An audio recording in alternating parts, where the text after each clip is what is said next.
क्या आपने कभी सोचा है कि जो चाय हम हर दिन पीते हैं वो कभी भारत की जमीन पर उगती ही नहीं थी। यह कहानी शुरू होती है चीन से करीब 2700 ईसा पूर्व। कहा जाता है कि सम्राट शेन नॉम के सामने गर्म पानी में कुछ पत्तियां गिर गईं और उन्होंने जब वह पेय पिया तो पाया कि उसमें अनोखा स्वाद और ताजगी है। यही था चाय का पहला घूंट जिसने इतिहास बदलना शुरू कर दिया।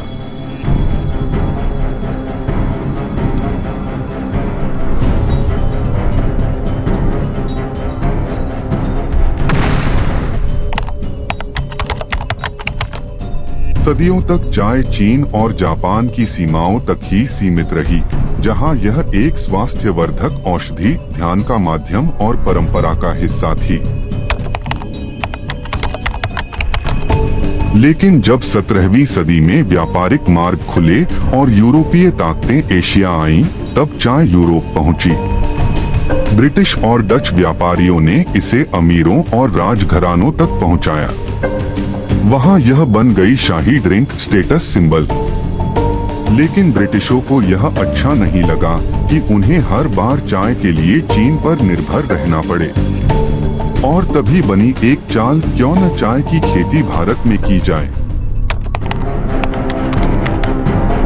इस योजना को अंजाम देने के लिए 1848 में ब्रिटेन ने एक बॉटनिस्ट रॉबर्ट फॉर्च्यून को चीन भेजा। लेकिन वो केवल बॉटनिस्ट नहीं था, वो था एक जासूस। उसने भेष बदलकर चीन की सीमा पार की, वहां से चाय के बीज, पौधे और प्रोसेसिंग तकनीकें चुराईं और इन्हें भारत लाया।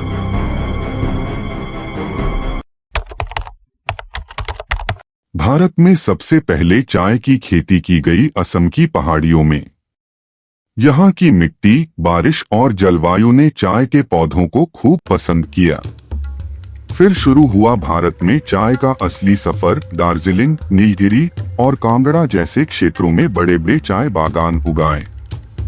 ब्रिटिशों ने इसे एक कैश क्रॉप की तरह बढ़ावा दिया और चाय भारत के लिए एक नई पहचान बन गई।